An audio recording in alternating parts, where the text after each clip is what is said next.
Paralelo a eso, un periodista por la red, Mocaranda Sardi, señalaba que actas de votación estaban en los centros de diagnóstico integral, que son clínicas desarrolladas por Barrio Adentro, donde se da sanidad pública gratuita. Hay varios cientos de estos establecimientos y hay miles de consultorios populares que creó el gobierno bolivariano desde Chávez hasta Maduro, para que, como alguien decía en algún testimonio, nunca había visto un médico, decía un testimonio de una señora a la que entrevistaba. Bueno, trataron de señalar que los cubanos tenían las actas y que había sido un fraude la victoria de Maduro. Esa era la vez número 18 que señalaban que había habido fraude en una elección nacional. Siempre decían, presentaremos las pruebas, nunca han presentado pruebas, porque ese es un sistema auditable desde la primera fase hasta la última.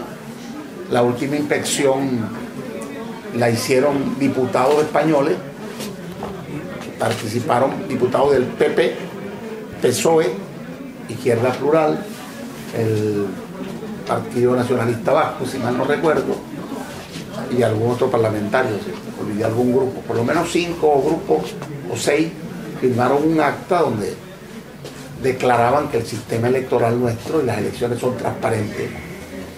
Jimmy Carter ha dicho que es el mejor sistema electoral del mundo, pero realmente es así. Para instalar cada fase se necesitan claves de los testigos técnicos de los partidos que participan, de oposición, de gobierno. No se puede alterar ningún componente del sistema si todas las claves no están juntas. Es decir, como el Consejo de la Seguridad de la ONU, ¿no? Si los tipos tienen derecho a veto, con una sola clave que no se facilite, nadie puede modificar nada ni intervenir el sistema. Y eso lo han visto observadores norteamericanos, franceses, ingleses. Recuerdo una colombiana que me dijo en el último proceso: yo no quiero a Chávez en la elección del presidente. Yo no quiero a Chávez, no me gusta Chávez, pero tengo que reconocer que este sistema es maravilloso, yo lo quiero para mi país. Y una norteamericana que estaba también de observadora me dijo: yo llegué prejuiciada porque los reportajes que se presentan en mi tierra hablan barbaridades, lo que dicen no es verdad, y yo lo estoy observando aquí y lo reconozco. Y así podríamos ver testimonios diversos, ¿no? De modo que no hay duda de la legitimidad democrática del gobierno del presidente Maduro. No hubo nunca duda de la legitimidad de los gobiernos del presidente Chávez. Chávez el que planteó que en la constituyente aprobásemos, digo aprobásemos porque yo fui constituyente con Maduro y con Elías Agua, que debían relegitimarse de inmediato todos los poderes. El presidente había sido electo en el 98, la constitución nueva fue aprobada en el 99, en referéndum, no en el Congreso. No fueron 300 o 500 personas, fueron millones de venezolanos que votaron, que querían una nueva constitución. Y aprobaron el texto, discutido a lo largo de muchos meses. Por cierto, Nicolás Maduro presidió la comisión de participación, que era la que recibía las propuestas de los ciudadanos y ciudadanas que opinaban en consulta, en discusión en todo el país sobre el texto constitucional.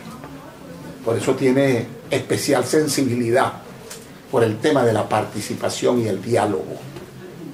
No es ningún dictador, ni siquiera es militar, ¿no? Chávez dice, bueno, como Chávez es militar, y yo entiendo que un país que vivió muchos años sobre un régimen férreo de dictadura, España o Chile, por ejemplo, con Pinochet, y Venezuela con Pérez Jiménez y Primero Gómez, tuviera cierto prurito, ¿no? Mi papá, cuando supo que yo tenía cercanía con Chávez, me dijo: no, hijo, no, por favor, militares no. Era su reacción natural, pero además fue mi reacción natural.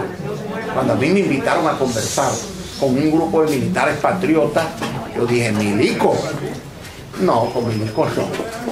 Y bueno, tuvieron que hablar conmigo varias veces, ¿no? Y hasta que, bueno, leí un texto, me di cuenta que a uno de ellos le gustaba la misma música que a mí, que era fanático de Ali Primera, que le gustaba Víctor Jara. Bueno, entonces, bueno, yo voy a hablar con él. Y Chávez demostró ser un gran demócrata, un ser humano extraordinario. Y cuando la gente decía que si algún día Chávez dejaba el poder, dejaría un militar, un gorila, ¿no? Resulta que se inclinó por un ser humano muy sensible, sencillo, un dirigente de los trabajadores que se ha ido formando en la batalla, como me decía algún amigo que cursó como 10 posgrados con Chávez, acompañándolo como canciller por todo el mundo. De modo que Nicolás es el proyecta, un venezolano sensible, comprometido desde muy joven con la defensa de los intereses de los menos favorecidos y sobre todo en el sistema capitalista brutal de los trabajadores. De modo que es legítimo, en primer lugar, electo con mucha claridad, y la ventaja se amplía en una elección posterior. Eso creo que no tiene discusión. Y por eso toda la campaña que se hace contra la democracia venezolana, contra el gobierno bolivariano, contra Nicolás Maduro, pasa por alto, exprofeso, silencia el tema. Ellos no discuten que fue electo democráticamente. Ellos simplemente lo etiquetan. Se reprime. Y punto, ¿no? Venezuela está en bancarrota y las necesidades insatisfechas lanzan al pueblo a la calle. Hoy escribía una señora cuya pluma, lamentablemente, su talento es un azote, como decía Bolívar, talento sin probidad, un azote. Se ha dedicado a eso, a justificar desde un ángulo intelectual todo el desmontaje de los logros de la revolución bolivariana. Allí habla de los problemas económicos, se llama Margarita López Maya, pero no menciona un solo logro de la revolución. Nosotros encontramos una Venezuela con una política petrolera entreguista. Diputado, yo sé que va a ser diputado. Usted va a ser diputado. Tiene que ser. Usted y otros más. Bastante. Ojalá hay muchos más de lo que las encuestas dicen. Hacen falta en ese Parlamento Europeo más voces. Y ojalá algún día toda Europa tenga otro tipo de diputados allí. Como bien decía él, la regalía.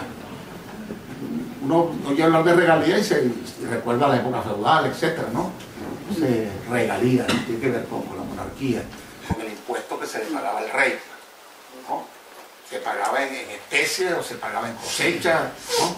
Por el uso de la tierra, que no le pertenecía a quien la explotaba, sino al monarca o al señor feudal en otra etapa, etcétera, ¿no? Bueno, en el caso de la regalía petrolera es lo que se paga por explotar el recurso natural, no renovable en este caso, petróleo, que le pertenece a la nación. Esa regalía se le paga a la nación, ¿no? Porque los dueños de los yacimientos petroleros en Venezuela somos todos los venezolanos, desde 1829, que se le ocurrió a Bolívar decretar que todos los yacimientos mineros de cualquier especie que estuviesen debajo de la tierra le pertenecían a los venezolanos, y en este caso a la Gran Colombia.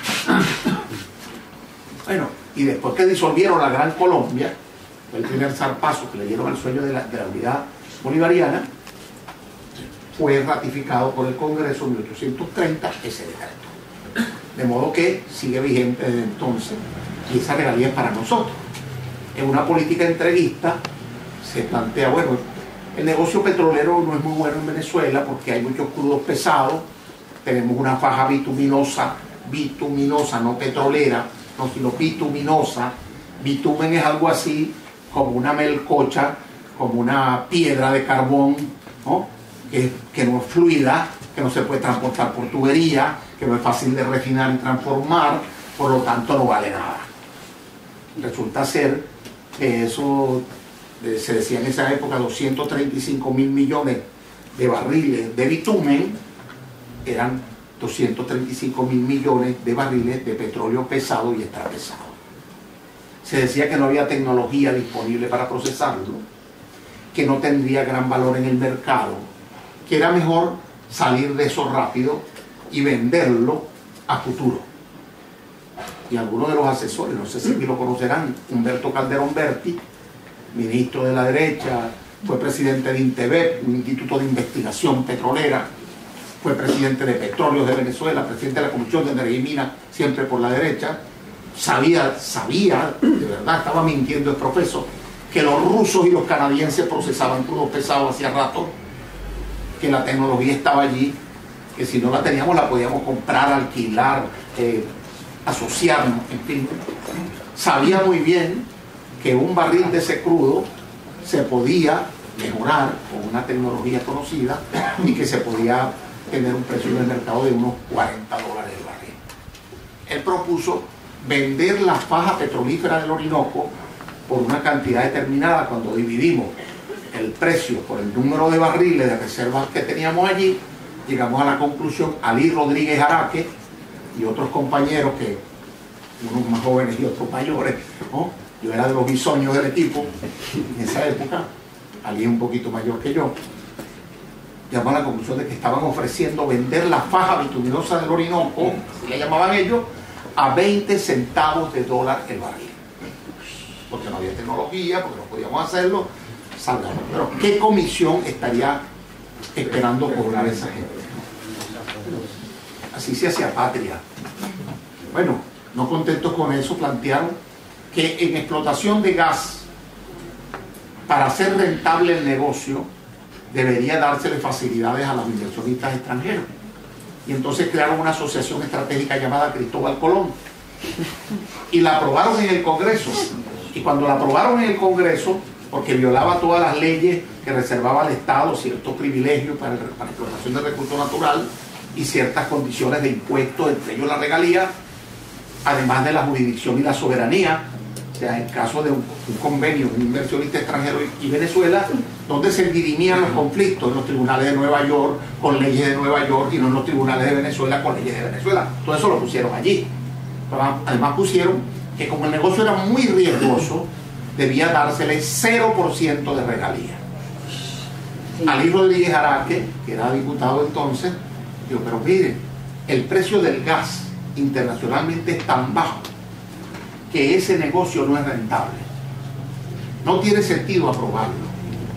Es muy malo que a través de ese negocio le vayamos a dar regalía cero, lo cual puede ser un precedente si el negocio no se va a llevar a cabo. No, lo vamos a aprobar. Y aprobaron eso, y la asociación estratégica Cristóbal Colón nunca funcionó. Y la gente dijo, bueno, se volvieron locos. No, unos añitos más tarde aprobaron asociaciones estratégicas para el petróleo, y para no ser tan descarados, dijeron, bueno, regalía cero no. Alí Rodríguez tiene razón, regalía 1. Y la ley decía que debía ser mínimo 16 2/3%. Una ley que tenía 40 años. 40 años después de esa ley, los tipos inventaron, o sea, eran más soberanistas los que no conocían tanto de petróleo de 40 años atrás que los técnicos, entre ellos Calderón Berti, Luis Justi y otros más muy renombrados. No, 1% para la faja bituminosa del Orinoco. Y el impuesto comercial, que no puede ser petrolero, el impuesto petrolero es muy alto, es 52%, vamos a bajarlo a 30%. Vamos a bajarlo a 30%, la regalía 1%. ¿Y en qué condiciones nos asociamos con las transnacionales para explotar la faja? Bueno, Venezuela no debe llevar nunca más del 35%. Se prohíbe, se autoprohíbe el Estado, ni siquiera hay libertad de comercio para el Estado, ¿sí? Déjela a la libre, vamos a ver cómo es la oferta y la demanda, ya que le gusta tanto la economía de mercado, ¿no? La oferta y la demanda, si alguien se quiere asociar con nosotros en otras cosas, no. Nosotros no podemos tener más del 35%. ¿Quién manda en la empresa? El inversionista extranjero. ¿Qué regalía paga? 1%. ¿Qué impuesto paga? 30 y no 52. ¿Dónde se dirimen los conflictos si tenemos un problema con ellos? En los tribunales norteamericanos con las leyes norteamericanas. ¿Qué es eso? ¿Será patria? Bueno, cuando Chávez llega al gobierno y se aprueba la Constitución, se le otorgan poderes especiales, se le habilita. Es el tema de la famosa ley habilitante. Oh, Maduro, dictador, vas a gobernar con una ley habilitante. Chávez tuvo leyes habilitantes, pero Caldera tuvo leyes habilitantes, Carlos Andrés Pérez tuvo leyes habilitantes, Lucinchi tuvo leyes habilitantes, Leoni tuvo leyes habilitantes, etc. Eso viene en la Constitución venezolana desde los años 30. En la Constitución del 61, que nosotros modificamos en la Constituyente, para dar paso a la del 99, se mantuvo el mismo principio.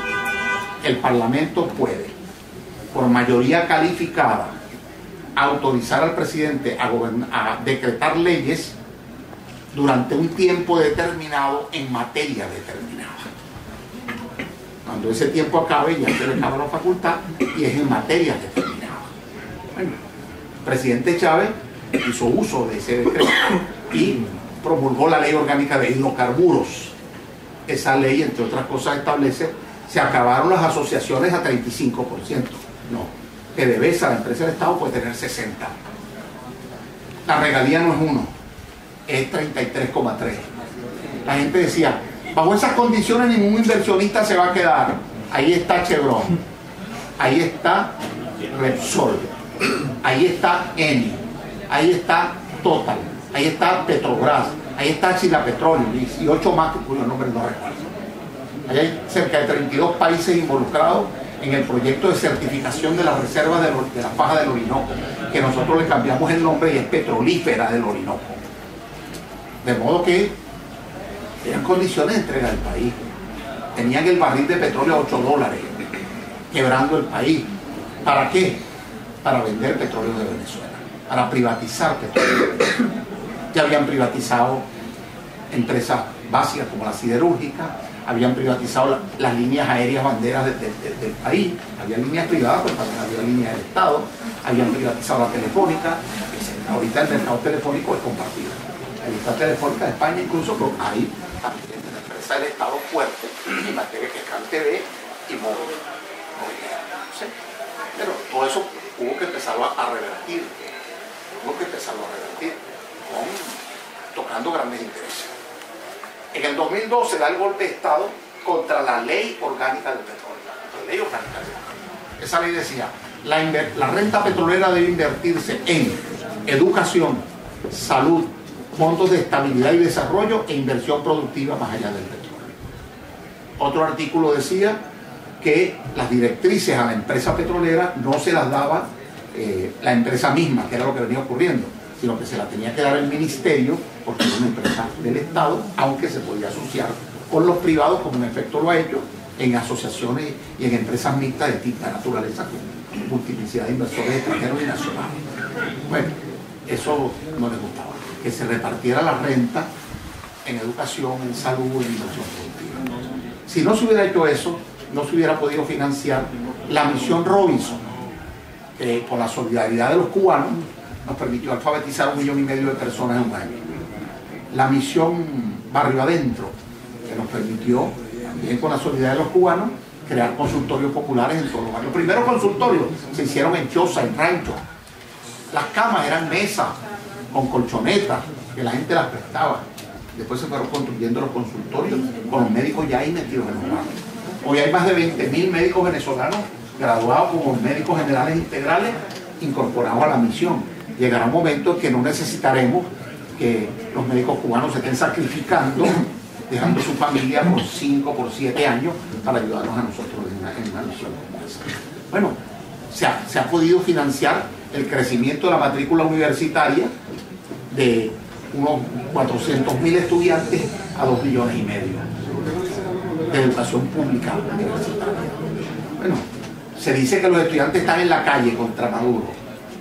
Un grupo de estudiantes de algunas universidades privadas y el resto son comandos entrenados para la violencia, y eso se puede constatar cuando miramos fotos como esta, que comienza el 6 de febrero en Táchira, después que Leopoldo López convoca el 23 de enero junto a María Corina Machado a acelerar la salida, a buscar salidas no electorales, a pesar de que hacía tan solo 2 meses que se había legitimado el presidente Maduro. En Táchira, Jabú, eso es juventud del grupo de Leopoldo López, esas son las iniciales del grupo juvenil del partido de Leopoldo López. Armados, atacan la residencia del gobernador de Táchira. Avanza, Gonzalo, por favor. Dale. Eso es una fundación a la que, por cierto, yo una oportunidad le di una donación desde el Banco Nacional de la Vivienda y tratan discapacitados del Táchira. Dale adelante. empiezan a destrozar, ¿vale? Andan armados, ahí se va a ver la siguiente, no sé cuál se ve bien.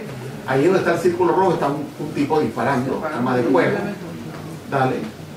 Así dejaron la fundación.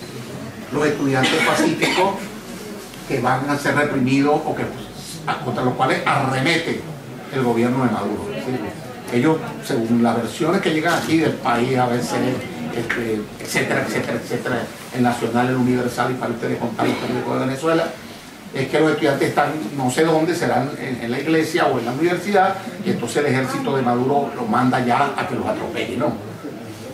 Leopoldo López, después que pasa eso, convoca un acto público frente a la Fiscalía General de la República, el Ministerio Público, para pedir la liberación de unos detenidos que tuvieron que ser detenidos por todo lo que estaban haciendo en el Táchira. La mayoría de los cuales fueron liberados cuando no se demostró que habían participado en los disparos, etc. Y se quedaron pequeños, un grupito muy pequeño, que fueron capturados con armas de fuego, con bombas incendiarias, etc., ¿no? La fiscal le dijo, yo quiero recibir el alegato, yo no me entero, voy a conversar con ustedes. Y Leopoldo López se retira y comienza entonces la fiesta de la violencia. Bombas incendiarias, piedras, objetos contundentes, disparos, dale, y van destrozando todo el edificio del Ministerio Público. Yo no sé qué haría. ¿Qué pasaría en España? Un grupo de muchachos, estudiantes, ¿no? O no estudiantes, salen a hacer eso. No sé cómo los trataría. Claro. Esa es parte de no se ve mucho como las que están chiquitas al lado, porque en los sectores aledaños todo eso se va desarrollando. Esa fue una marcha permisada, nadie se esperaba eso. Nadie se esperaba eso. Luego, hacia el Tribunal Supremo de Justicia, en el centro de la ciudad de Caracas está la Fiscalía, el Tribunal, el Palacio Legislativo, más ahí en el camino hay varios ministerios, más arriba está la Cancillería. Es decir, esa es una zona donde querían provocar el caos, ¿no? Y obviamente tenían que actuar los cuerpos policiales. Pero ahí desplegaron todos los supuestos marxistas pacíficos, encapuchados, etcétera, con incendiarias en las manos, ¿vale? Montaron un puesto de fabricación de incendiarias. Eso no lo aprende un chaval en un minuto, eso se aprende con un manual y con un instructor, ¿no? Ellos estaban instalados, fabricando a cierta distancia las incendiarias, iban a recogerlas para lanzarlas en toda la zona adelante. Quemando, tales cosas. Este es el parque que está frente a la Fiscalía, se llama Parque Carabobo, lo destrozaron todo también. Dale, sigue, iban destrozando en el camino, quemando, ahí se ve, pero son simples estudiantes normales, ¿no? Dale. Hay una foto aérea, no sé muy bien, de las adyacencias en llamas. Dale. Cruzando el parque, donde sucede el Cuerpo de Investigaciones Penales, Civiles, Penales y Criminalísticas, que antes se llamaba Policía Técnica Judicial, en tiempo atrás, ese sucede. Allí están estacionados los vehículos, eso no son patrullas. Estos no estaban patrullando ni vigilando la marcha, estaban estacionados en el lugar donde habitualmente están estacionados. Pero fueron y los incendiaron. ¿Vale? Por cierto, el Clarín de Argentina tomó una foto de F donde dos efectivos de este cuerpo van huyendo, no saliendo porque les han tirado incendiarias. Uno de ellos está armado, pero la reacción no fue voltearse a dispararle. La orden fue no reprimir, porque el objetivo era provocar una represión violenta y que hubieran muertos de una vez. Sin embargo, ocurrieron al rato dos muertes muy sospechosas.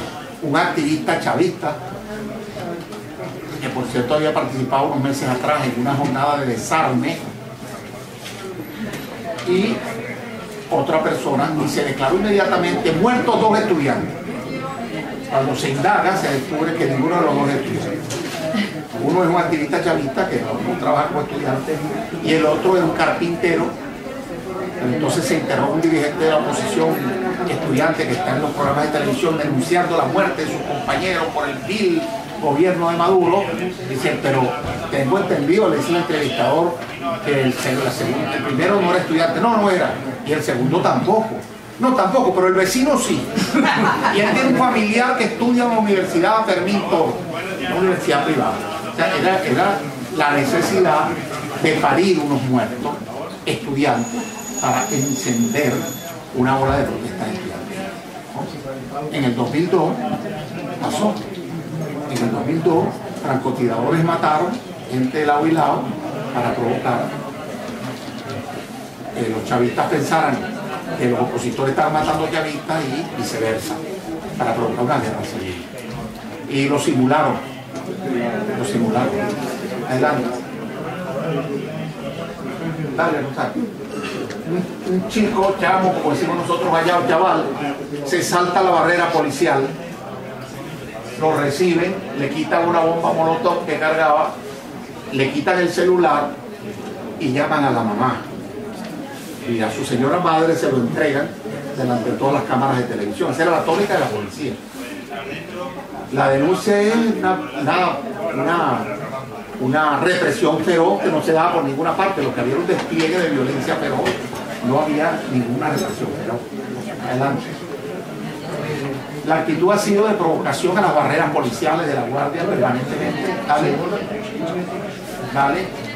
Ahí se ve cómo los manifestantes, ahí no hay... La policía no están golpeando a nadie, están trancando el acceso para que no sigan quemando instalaciones, dañando cosas.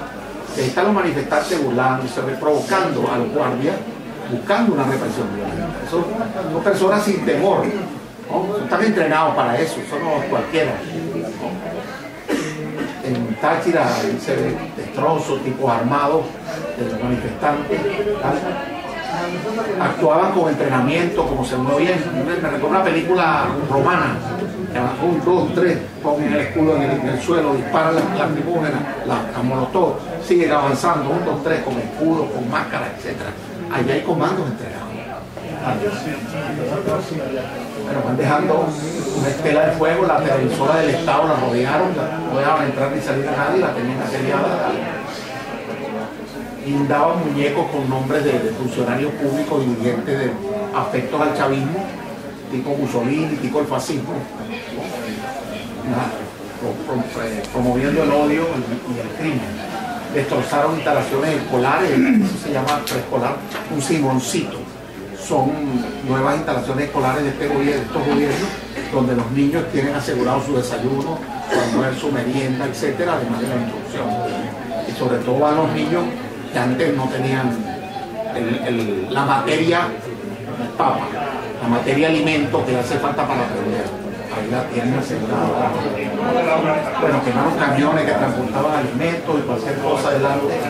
Y buscando mostrar un apoyo militar que no tienen, porque en el 2002 el alto mando militar grabó un video que aparecen generales, mariscales, etcétera, mariscales digo yo, almirantes de las armadas, declarando que desconocen al gobierno de Chávez porque Chávez ordenó masacrar a la gente.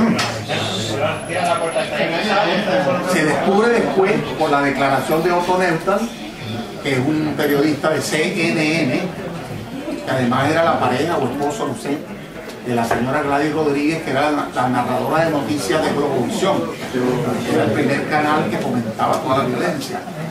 Él en un arranque de remordimiento, en un foro con estudiantes universitarios, cuando está haciendo su exposición sobre lo que pasó en abril del 2002, dice lo siguiente: fui invitado como asesor para grabar un video por el alto mando militar. Grabaron una versión y se cometieron varios errores, por lo tanto yo la corregí. Se grabaron 2 versiones. En la segunda versión se terminó de grabar a las 2 de la tarde y en el video los militares que desconocían a Chávez anunciaron que desconocían a Chávez a las 4 de la tarde por los muertos que habían ocurrido en Caracas. Que a partir de las 4 de la tarde el presidente Chávez había ordenado matar gente.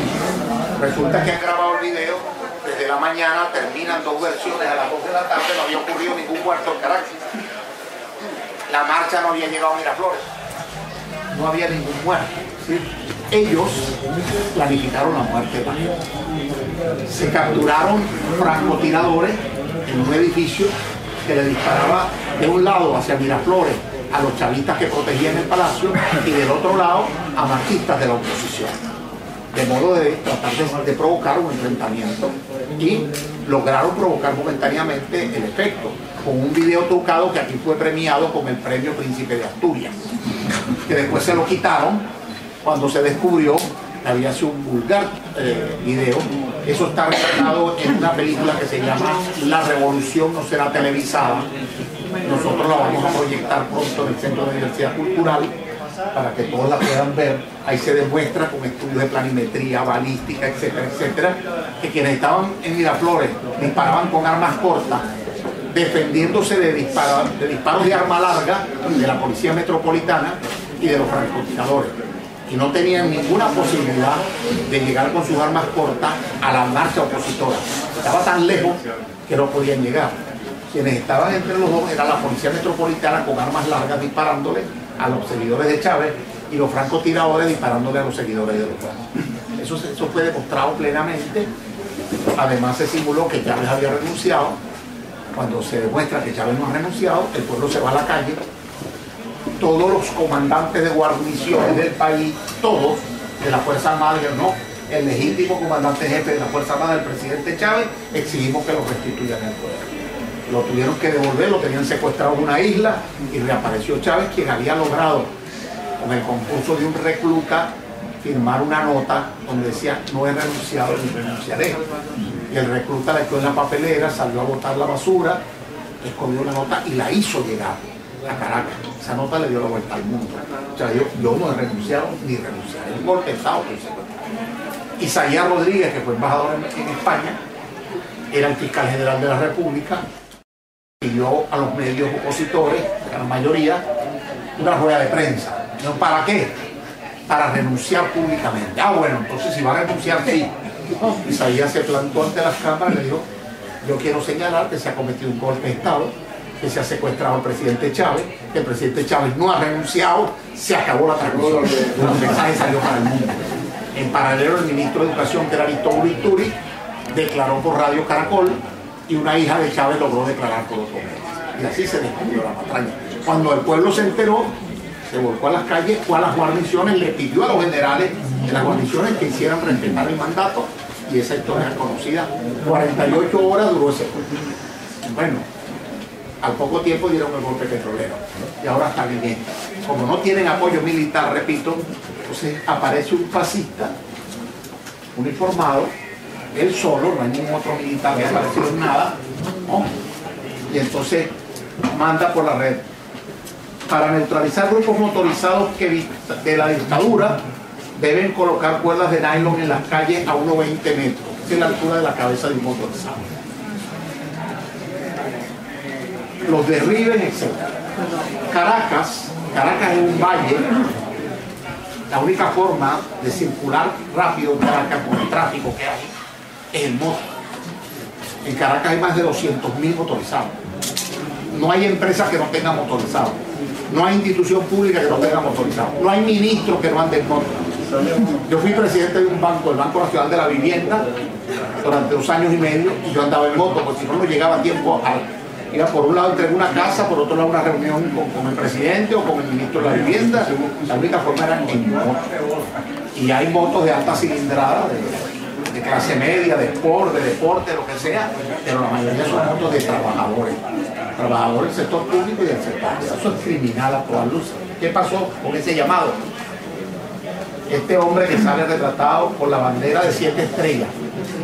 Venezuela tiene una bandera de 8 estrellas, pero la oposición por un tiempo decía que esa no era su bandera.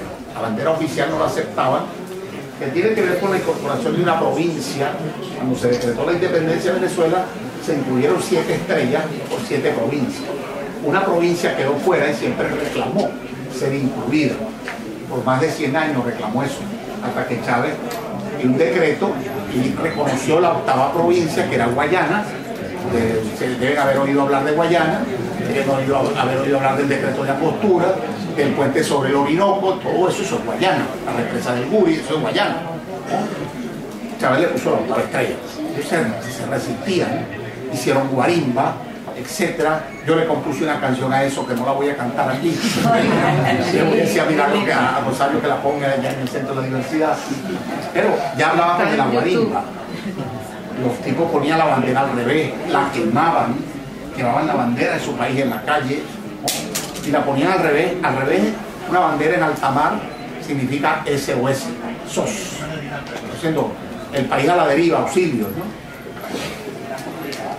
Ahí están la gente poniendo alambradas, dale Rosario, de distinto tipo, dale. Este cable fue el que causó la muerte del primer motorizado, creo que ya van 3, sigue. Ahí está el cadáver del joven motorizado en el piso, degollado. Hubo otro que esa misma noche casi se mata, se salvó porque iba a menor velocidad, dale. Pero sigue la estela de incendio, de cosas, violencia, dale. El respeto por la ecología, tallando los árboles, dale, en la ciudad, para usarlo como barricada en sus propias urbanizaciones. Usted entra a Caracas por el aeropuerto y puede recorrer toda la parte oeste de Caracas, hasta Plaza Venezuela y por otros lados, y no consigue una sola barricada. Trabajadores, barrios humildes, clase media baja, en la medida que sigue hacia el este, se consigue esto. Y ve las casas, los edificios son de personas pudientes, de clase media alta, las que están haciendo esto. Se guarecen, se refugian en su propio edificio, colocan los escombros que no se van, y la policía de esos municipios, en este caso donde está concentrada la guarimba, esto llamamos nosotros la guarimba, los protege. En lugar de cumplir los alcaldes de esos municipios con su obligación de recoger la basura, los escombros, el orden, etcétera, no contaminación, tirar basura, la queman, en fin, en la libre circulación del tránsito los favorece. Dale, Rosario. Ahí sigue tu pato. Cuando la OEA se pronunció, para sorpresa, pues se pronunció UNASUR, CELAC. La CELAC era la OEA sin Estados Unidos o Canadá. Se pronunció la OEA 29 a 3, ¿no? 29 países de la OEA contra 3 apoyaron al gobierno del presidente Maduro, reconocen la fortaleza institucional, los llamados al diálogo que Maduro viene haciendo desde que tomó posesión, la conferencia de paz que convocó, etcétera. Esto reactivan la violencia, empiezan a quemar unidades de transporte público. Aquí salió una reseña de prensa que decía: Maduro le quita el transporte a los municipios opositores. Ellos quemaron los autobuses que le daban servicio a los municipios opositores, asaltaron las oficinas del metro de Caracas, quemaron las computadoras. Entonces, ¿cómo van a tener servicio si ellos están quemando el servicio? ¿No? Y aquí en España, una página completa, Maduro, como si fuera un presidente vengativo, ¿no? Como hay gente de esos municipios que protesta, le quita el transporte. Dale. Esta quiere ser lo mismo. Cualquier transportista público que salía con su unidad, le disparaban o le quemaban la unidad.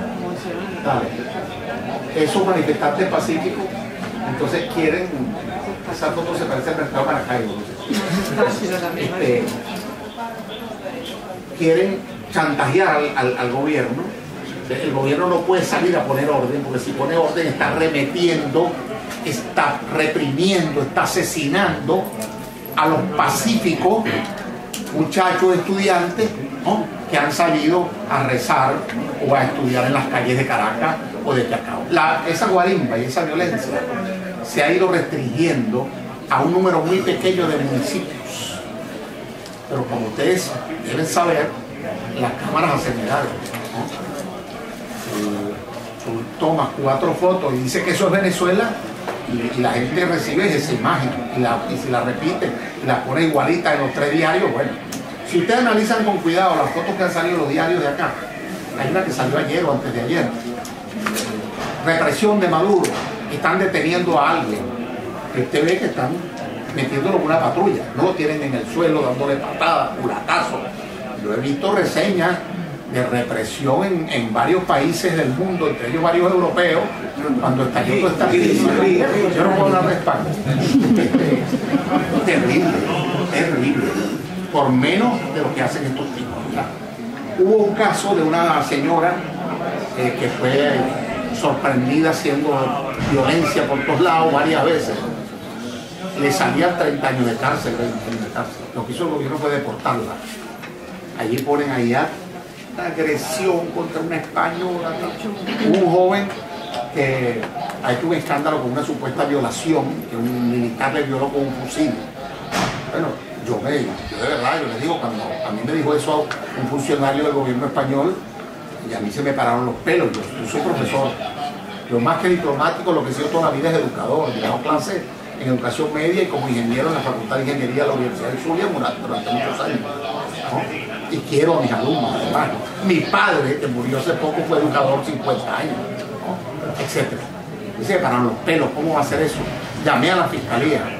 Le digo a la fiscal, embajador, le escribo, ese joven fue detenido en hechos violentos y se resistió, fue sometido y detenido, y se le presentaron cargos en un acto judicial donde estaba su abogado designado por ellos, ¿no? Donde estaba el médico forense, los fiscales del Ministerio Público, etc. Dictamen, tiene algunos cuestiones leves, eso es moretones, pues te agarra, tú te resistes, sabes lo que está, bueno, te dan un empujón, das un golpe, te lo dan, cualquier cosa, contusiones leves y nada más, no denunció nada. Mientras estábamos cerrando el acta que firmó él, su abogado, los fiscales, un abogado distinto está en los medios diciendo ha sido violado como un fusil por un soldado, y después aquí sale que no es uno, que son tres, pero que los otros dos nombres no los revelan para proteger su dignidad y su seguridad. Entonces, sin embargo, la fiscal ha mandado al joven a una clínica que lo revisen, que lo cuiden, ¿no? Y abrió una investigación por una denuncia de la prensa, no por una denuncia del joven ni del abogado. Eso le ha dado la vuelta a España para pedirle al gobierno español que arremeta, ¿no? O sea, hay gente, independientemente incluso de su nacionalidad, y algunos con doble nacionalidad, metidos en los disturbios violentos. El gobierno, bueno, actúa con mucho cuidado, pero va a tener que actuar, y en algún momento tendrá que actuar con más fuerza en Táchira, sobre todo, porque Táchira es un estado fronterizo, donde está del otro lado Álvaro Uribe. No es por casualidad que lo llaman el 82, era de la lista de la DEA, de los narcotraficantes del 82 de Colombia, sospechoso investigado por narcotráfico el presidente. Declaró cuando terminó su periodo presidencial: lo único que lamento es que no tuve tiempo de invadir militarmente a Venezuela. Fue lo que declaró. En Venezuela hay 4 millones de colombianos que emigraron por la guerra que hay en Colombia. La FARC, los paramilitares, ¿cuántos años de que mataron a Gaitán? Por esa guerra han migrado 4 millones de colombianos. Y en Venezuela reciben Barrio Adentro, Mercal, Robinson, Sucre, Riva, ¿ya? Tienen sanidad pública, tienen alimentación. Todas las misiones que reciben los humildes de los barrios venezolanos las reciben. ¿Qué pasaría si nosotros cerramos la frontera y le mandamos los 4 millones a Colombia? ¿Qué pasaría con su seguridad social, con su estabilidad? Pero Venezuela es el país más violento del mundo. Colombia, que tiene una guerra, no, es Venezuela. México, no, es Venezuela. Evidentemente que es una campaña mediática feroz, sin escrúpulos de ninguna naturaleza. Como si eso fuera poco, entonces, además de todas las mentiras que dicen, ¿no?, falsifican la foto, inundan las redes de fotos falsas. Esa foto que está ahí son muertos en Siria, en Alepo. La foto que está allá. Y la más pequeña dice aquí: necesitamos que esta foto dé vuelta al mundo. Estudiantes muertos en Maracay. Esa es la capital del estado de Aragua, en Venezuela, que queda a hora y media de Caracas.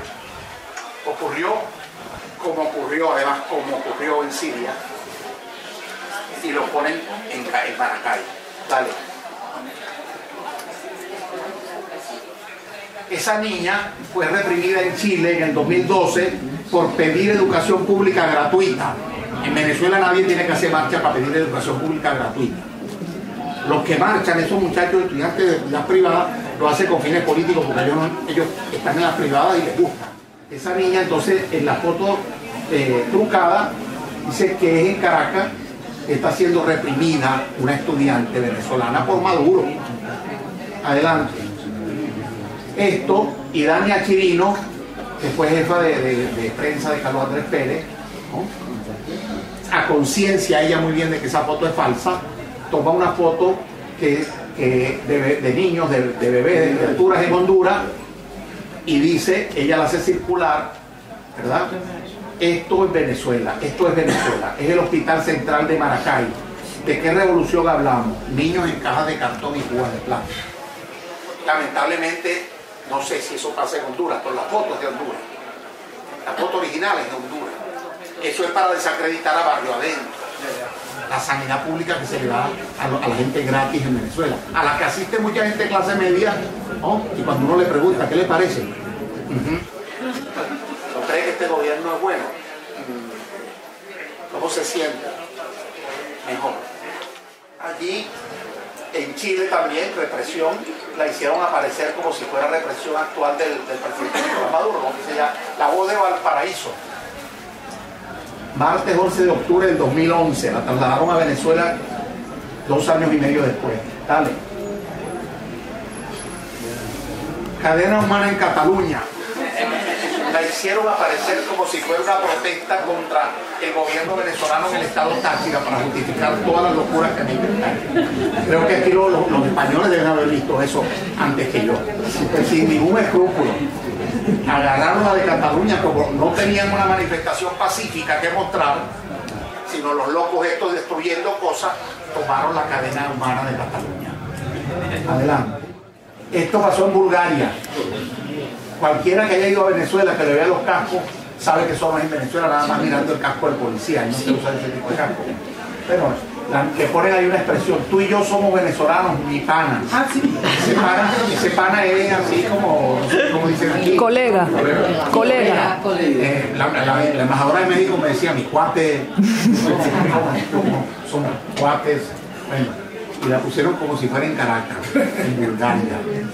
Esta es una foto bajada de una red de pornografía para adultos, donde una artista venezolana que se llama Amanda Gutiérrez, porque está de moda que son los artistas los que salen por los medios a usar la popularidad que tienen para ponerse en contra de la revolución, obligando a un detenido a tener sexo oral. Miren la foto de la derecha, dice police.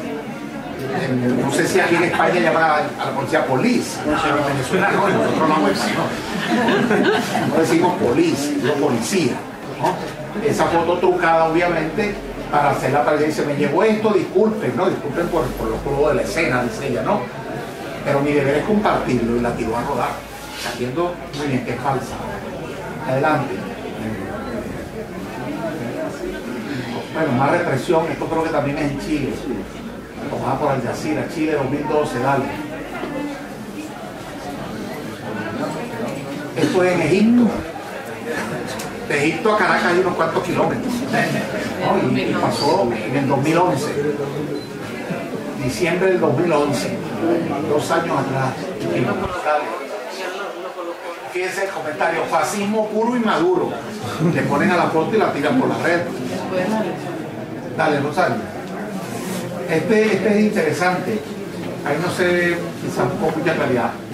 Ahí le eliminan a una foto el distintivo de la Policía Metropolitana. La Policía Metropolitana fue la que usó Alfredo Peña para dispararle a la gente chavista en el golpe del 2002. Alfredo Peña era el alcalde mayor de Caracas, que traicionó a la revolución junto con otra gente. Y Teodoro Pecó, que ahora dirige un periódico, estuvo un tiempo en la revolución, después se pasó la talanquera, llegó a ser ministro de planificación en Venezuela, y como a nosotros nos acusan de tener una inflación muy alta, quiero decirles que en la gestión de Teodoro Pecó la inflación llegó a 103%. Eso está registrado en los manuales del Banco Central de Venezuela, eso lo pueden verificar simplemente. Si mal no recuerdo, fue en 1996, el presidente era Rafael Caldera Rodríguez, el doctor Rafael Caldera, y él era el jefe del gabinete económico. 103%, la inflación en el periodo chavista completo, promedio es 27%. La inflación en el gobierno del presidente Caldera, 5 años, fue 54%. Un año 103%. estelar de Teodoro. Y la inflación en el periodo del presidente Carlos Andrés Pérez fue 46%, todas por encima de los promedios. Ahora, una pequeña diferencia. En aquella época no se entregaron 500.000 casas 2 años y medio. No se invirtieron 90.000 millones en construir 500.000 casas. Ni tampoco se le daba de comer a 900.000 personas en casas de alimentación. Ni se crearon los puestos de estudio, ni de trabajo, porque el paro en Venezuela es del 7%.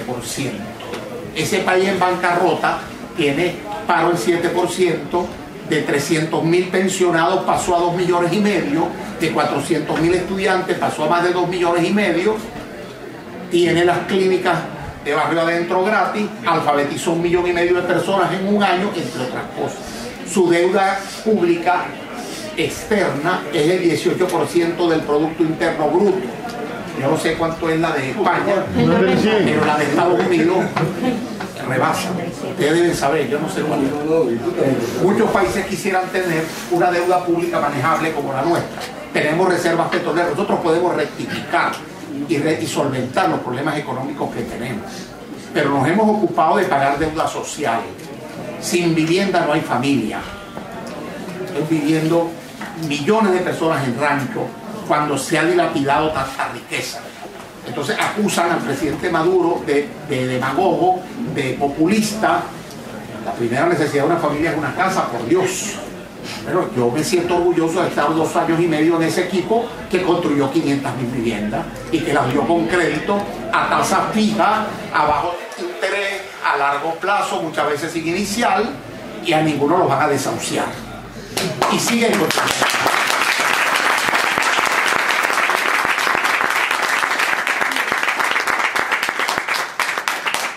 Ahí vemos que es el mismo guión del 2002. Ahí aparece Andrés Velázquez, que traicionó a los trabajadores.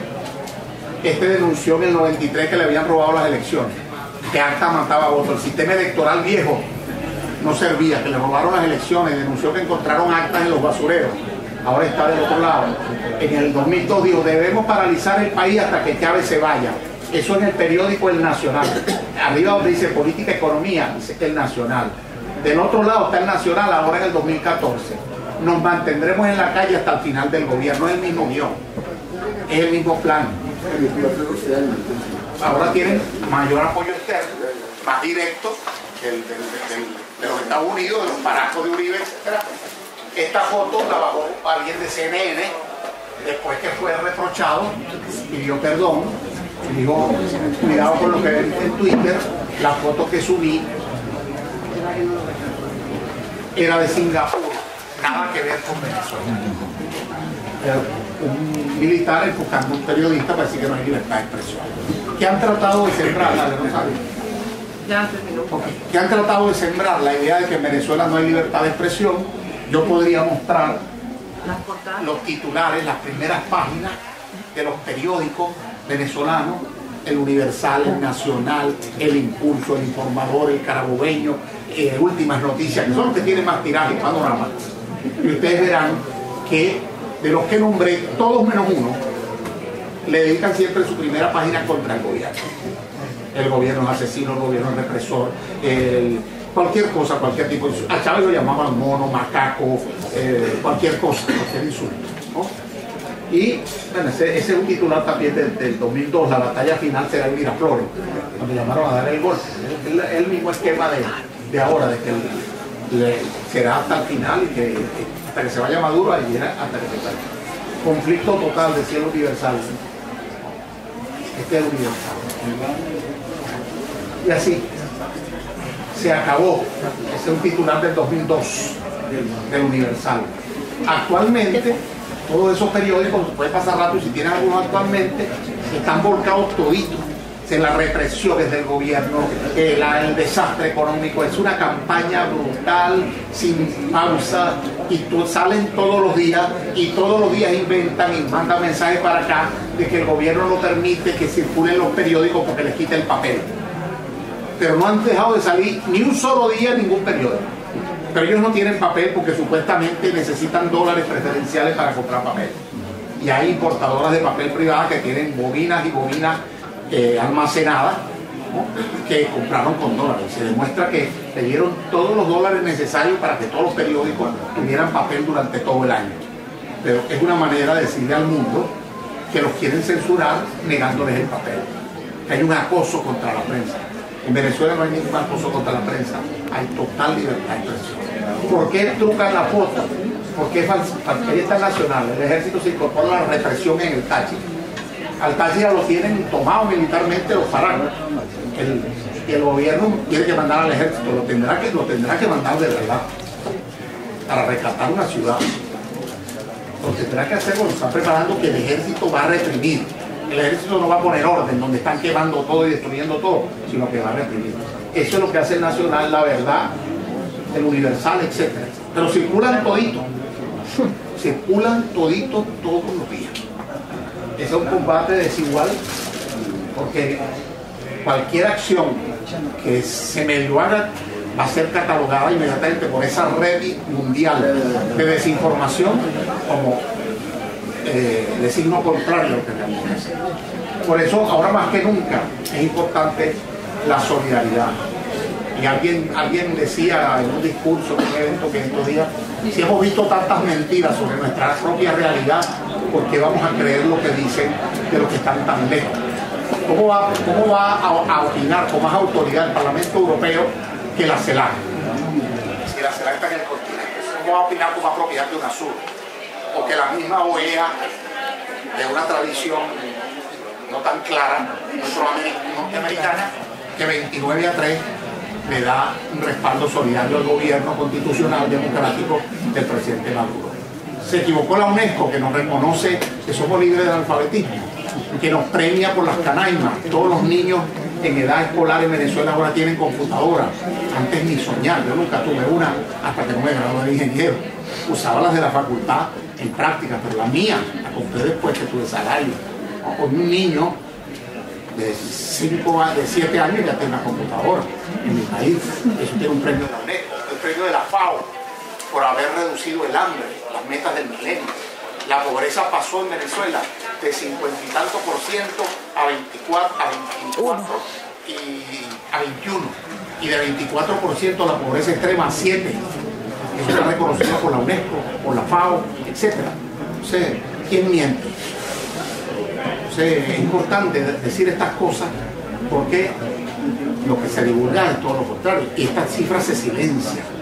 Esas cifras existen y se silencian. ¿Cómo explican que Chávez se muere, que el pueblo elige a Maduro en medio del trauma y que unos meses después, cuando la oposición dice esto va a ser un plebiscito, porque hay problemas económicos, el pueblo está recho, como decía Capriles, vamos por ti Maduro, en plebiscito, y se incrementa la ventaja de la votación a favor del chavismo 4 veces? ¿Cómo se explica eso?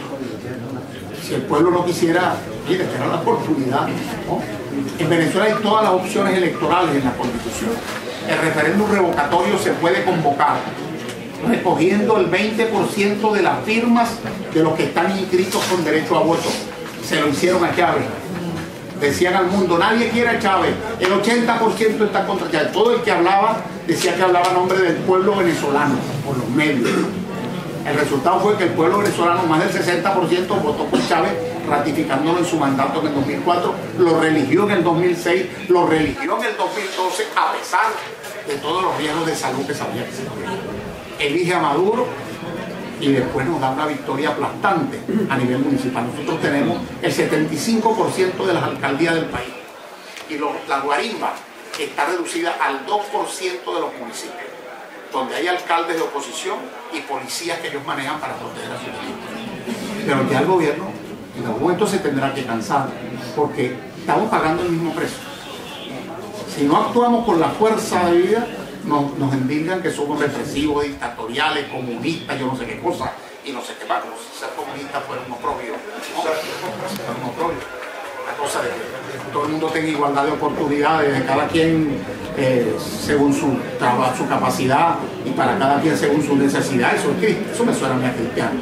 Pero bueno, satanizaron tanto todo eso y los errores que se hayan cometido en el campo de la revolución habrán ayudado. Pero ¿cuál es el problema si lo que nosotros planteamos es distribuir la renta petrolera con equidad? darle acceso a los derechos fundamentales a la gente, tener el derecho a formar un bloque latinoamericano y caribeño que pueda interactuar con la Unión Europea, con Estados Unidos, con los BRICS, con Rusia, con quien sea, en igualdad de condiciones, legítimamente, resolver nuestros problemas a nuestra manera, ¿no? Como decía García Márquez, déjennos ser, ¿no? Nosotros tenemos nuestra cultura, nuestras raíces, y cada quien tiene su manera de ver las cosas. Hasta Marx criticó a Bolívar porque no lo conocía. Desde una visión europocéntrica, pensó que Bolívar era un caudillo, ¿no? Y no se ocupaba, su problema principal era criticar el capitalismo, ¿no? Y no se ocupó de Bolívar, ¿no? Decía el doctor Morodo en una conferencia que me impresionó mucho, o sea, que era un ejemplo de cómo había una visión de pronto europocéntrica, no se comprendía lo que estaba pasando en América Latina, pero tampoco había interés por comprenderlo, sobre todo de las cúpulas de poder. Yo creo que los pueblos están interesados. Yo me maravillo de cosas que veo aquí en Europa, que veo en España, hay cosas que quiero copiar para mi país, ¿no? Pero allá hay cosas también que se refieren a la justicia social, a la equidad, que vale la pena mirar. ¿Qué hacemos nosotros con esas misiones para darle salud a los que no tenían, o lo que hicimos para alfabetizar, o para darle escuela pública a los que no tenían? Yo fui uno de los últimos de mi generación que entró a la universidad pública sin conflicto, pero 5 años después de mí se mataban por un cupo, no había cupo en las universidades, hacían huelgas, comités prescritos, tomaban los rectorados de las universidades para mendigar cupo, los sorteaban, le hacían rifas, ¿no? Se tenían que inscribir en carreras que no era su vocación, porque no encontraban cupo nunca en ninguna parte. Hoy día ese problema se acabó. No sé, ¿cómo desconocer todo eso por la apetencia de unas cúpulas de poder en el mundo que andan con su economía de mercado, que creen que el capital financiero es el que tiene derecho a todo, que nos quiere obligar cada vez que quiebran los bancos a que lo financie el sacrificio de los trabajadores? Yo viví 2 crisis financieras. Año 94, la crisis del Banco Latino. Yo era diputado del Congreso. En medio de mi inexperiencia, pues yo soy ingeniero químico, no economista, mi sentido común me decía, si le dan auxilio financiero a los bancos, se lo van a robar los banqueros. Fui el único que lo dijo, me dijeron loco, ignorante, estúpido, etc. Hasta gente de mi propia bancada, que en esa época era la causa radical, el gordito que salió ahí, ¿no? Diciendo que había que salir de Chávez. Yo lo planteé. ¿Qué pasó? Le dieron auxilio financiero a los banqueros, se llevaron los reales, dejaron los bancos quebrados y los ahorristas sin dinero. ¿Qué hizo Chávez con la crisis financiera que ocurrió 10 años después? ¿Qué hizo Chávez? Nacionalizó los bancos. Auxilió a los ahorristas, fusionó las bancas, migró las cuentas a bancos más sólidos, cerró algunos bancos, hay algunos banqueros presos, pero ningún ahorrista se quedó sin su dinero, ni uno solo. Una diferencia muy grande. Ah, bueno, eso es inflacionario. Eso es inflacionario, claro, porque el Estado, ¿verdad?, agarró parte de la deuda de lo que se robaron los banqueros y lo asumió. Algunos banqueros pagarán, algunos le lograron quitar los bienes, ¿no? Pero otros son perseguidos políticos del régimen de Maduro, que persigue a unos tipos que se robaron el dinero de la gente, por Dios. Estafaron a los ahorristas. Todos son perseguidos políticos. A mí me tocó acusar al señor Rosales. Yo fui el diputado que acusó a Rosales. Lo acusé por un delito. Cuando se supo en Miami con quién andaba Rosales asociado, que llovieron las pruebas de la gente que los socios de Rosales habían estafado en Miami, de las propiedades que tenía Rosales y su grupo en Miami. No las podía justificar, por eso se fue del país. Ese es un perseguido político. A Leopoldo López le demostraron corrupción, es un perseguido político. Y todo aquel que es juiciado se convierte en perseguido político según los medios venezolanos, incluyendo a 2 exgobernadores chavistas, uno de los cuales lo acusó el presidente Maduro, donde todos nos íbamos a morir porque era un catedrático universitario que todos respetábamos, pero bueno, él quiere conocer a la persona, darle poder o dinero, dicen a veces. Bueno, a ese le lo pusieron cerca del poder con dinero y se fue a perder. Y el presidente Maduro lo acusó. Y hubo gente chavista que dijo, ¿cómo hace usted eso, presidente? Yo lo hago porque tengo las pruebas en la mano. Ese señor es un corrupto. Y declaró una cruzada contra la corrupción. Declaró una cruzada contra la especulación. No es razonable un margen de 30% de ganancia en un comercio. Yo creo que debe haber sido excesivo. Para querer ganar 100%, 300 en un día, es... O sea, se pone una ley para regular las ganancias excesivas. Bueno, eso es terrible para los que controlan el poder económico y la oligarquía financiera, etc. Pero bueno, esa es la batalla que está ahí. Nosotros preferimos darle casa a la gente, darle educación, darle sanidad pública, que privilegiar a un puñado que siga ganando desmesuradamente. Y esa es la pelea. Entonces, si por eso perdemos la vida, la perderemos. Y a esta altura uno lo que está luchando por ideales, no por mañana. Bueno, perdonen la extensión, pero creo que es bueno que haya información.